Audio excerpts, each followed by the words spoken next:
Hello guys, what's up? I'm Atik. Today I'll show you how to make cartoon video with mobile phone by Rough Animator. Yes, Rough Animator. You can make cartoon video with this app.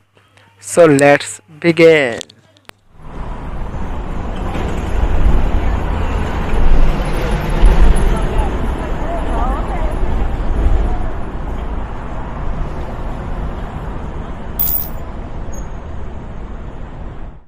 ইন্টুর পর আবার আমরা ফিরে আসলাম। তো বন্ধুরা, আজকে দেখাবো আপনি কিভাবে আপনার অ্যান্ড্রয়েড ফোন দিয়ে অ্যানিমেশন তৈরি করবেন। এর জন্য আপনাকে প্রথমে ক্যারেক্টার বানানো শিখতে হবে, আর এই ক্যারেক্টার দিয়ে আপনি এগুলোকে অ্যানিমেশন করে বিভিন্ন স্টোরিতে কথা বলিয়ে নিতে পারবেন। তার জন্য আপনাকে প্রথমে লাগবে ইনফিনিটি ডিজাইন নামের একটি অ্যাপ, যা আপনি প্লে স্টোর থেকে নামাতে পারবেন। আর অ্যানিমেশন করার জন্য আপনার লাগবে রাফ অ্যানিমেশন। এটিও গুগল প্লে স্টোরে পাওয়া যায়।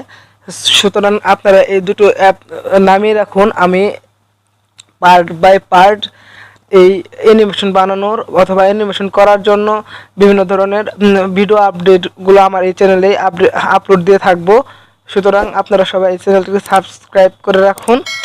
আর আজকে আপাতত আপনাদেরকে দেখাবো যে কিভাবে ইনফিনিটি ডিজাইন দিয়ে আপনি সহজে ক্যারেক্টার তৈরি করতে পারবেন এবং সেগুলা দিয়ে অ্যানিমেশন করতে পারবেন। তো বন্ধুরা, চলুন সরাসরি আমরা ইনফিনিটি ডিজাইন অ্যাপে চলে যাই।